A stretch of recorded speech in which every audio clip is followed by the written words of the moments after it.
Okay, we live in a society where sometimes we play by different sets of rules. For example, here in Georgia, you can't do high speed chase. Well, because so many other people get hurt when uh, cops are doing high speed chases, that they stop you from doing high speed chases. And a lot of cops know that they cannot do high speed chases. So basically, what happened was a mother and her children were riding in the car while the police were basically doing a high speed chase. And in the meanwhile of doing this high speed chase, the mom and one of the uh, children, we're going to get into it. The mom actually succumbed to her injuries. And this happened in California. And let's talk about this. All right. So they never stopped chasing them. California mother, 1 6-year-old twin son killed, what deleted. Let me say the word deleted because YouTube don't allow you to say the K word sometimes for whatever reason. After suspect crashes into her car doing wild police chase. So, like I said again, it's a chance that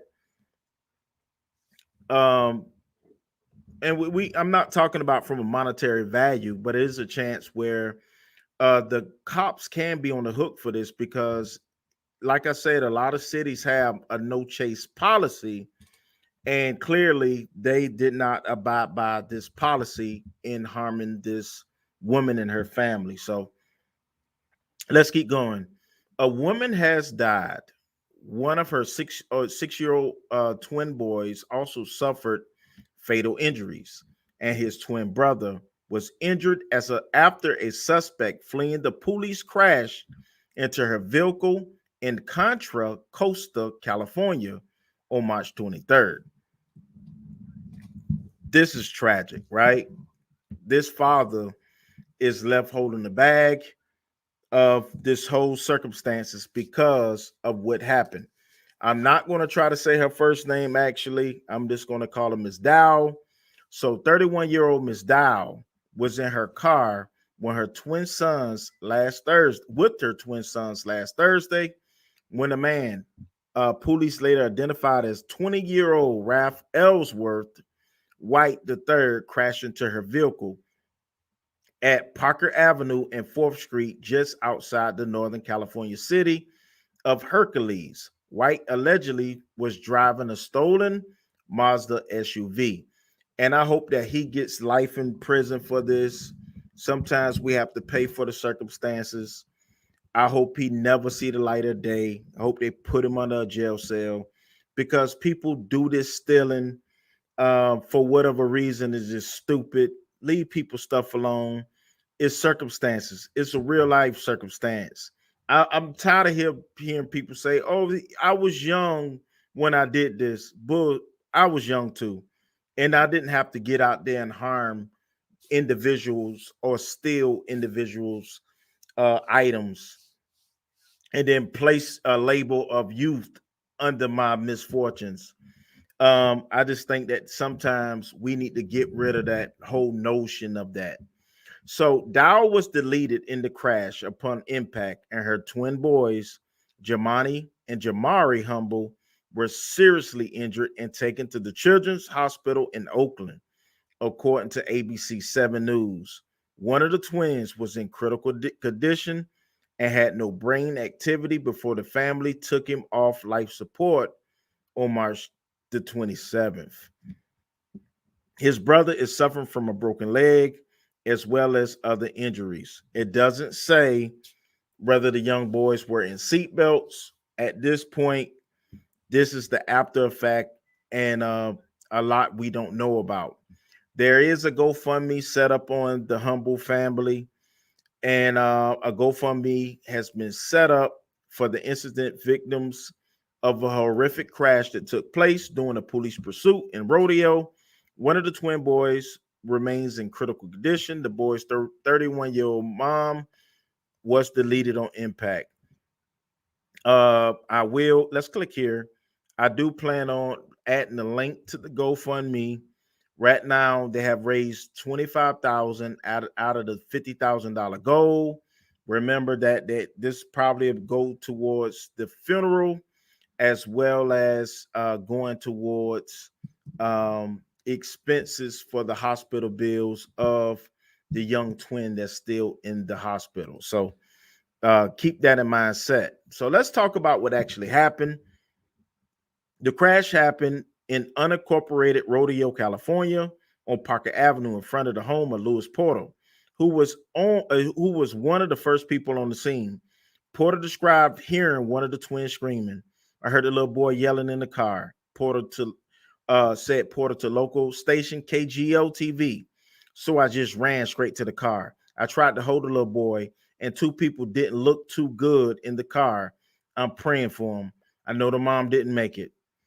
Dowell's cousin, who wishes to remain anonymous, told ABC affiliate that the police should refrain from high-speed chases in residential neighborhoods. Like I said, here in Georgia, you cannot, it's against the law to do high-speed chases, and actually the cops can be on the hook for certain acts. So I hope this is a life lessons that sometimes you got to let these crooks win for temporarily so people can live. The little boy should never been driving like that. Leave stuff alone. Um, I just hope that he just get life in prison for these acts. When a car gets into a residential neighborhood, they need to stop chasing the car, said Dow's cousin. They don't care. They never stop chasing them. They need to stop chasing them. If the police had stopped chasing them, this would never had happened. Witness to the crash, Yad Bendra, Tony Dillon, said that the accident was the most horrific thing he'd ever seen. It was terrible. He added, Porter noted that there were police chases in neighborhood on a weekly basis. If that's the law in California, I think they should change that actually. Witness to the crash. Oh no, I passed that point. Whenever they get chased, they always want to run out this way, go towards the projects, or go down to try to ditch the police. He noted, but there are a couple of weeks, at least a couple of weeks. Sometimes there are more. It's wild, says Porter, but it's dangerous. White was seen running away from the crash, but later arrested at a liquor store nearby and taken to Martinez detention facility. White has been charged with vehicular manslaughter, 3 counts of pursuit causing death or great bodily injury, and possession of a stolen vehicle. The police officer who chased White is currently on paid administrative leave.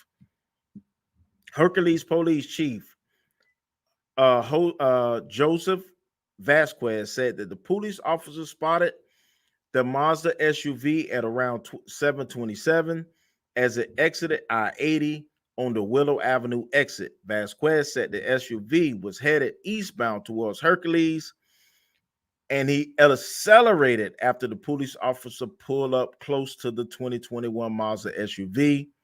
A GoFundMe page set up for the family noted that the SUV was going at least 50 miles per hour when it struck Dowell and her 2 boys. According to Mercury News, the Hercules Police Department's vehicle pursuit policy states that the police may pursue a suspect in a chase when the officer reasonably believes that a suspect who has been given an appropriate signal to stop by a law enforcement officer is attempting to evade arrest or detention by fleeing in a vehicle. Uh, I think that's a stupid law. I actually believe that in Georgia that you can't do that here in Georgia. But like I said again, this is not good. It's not great. And let me put the link to the GoFundMe here so people can actually go, and if they want to donate, they can do it here. In addition to, I'll put the link in the description for anybody who want to donate as well. So I saw this tragedy and I felt that I just want to do a video about this. Once again, this is Antonio with Team Tiggio. Please like, comment, and subscribe. And once again, we will see you in the next video.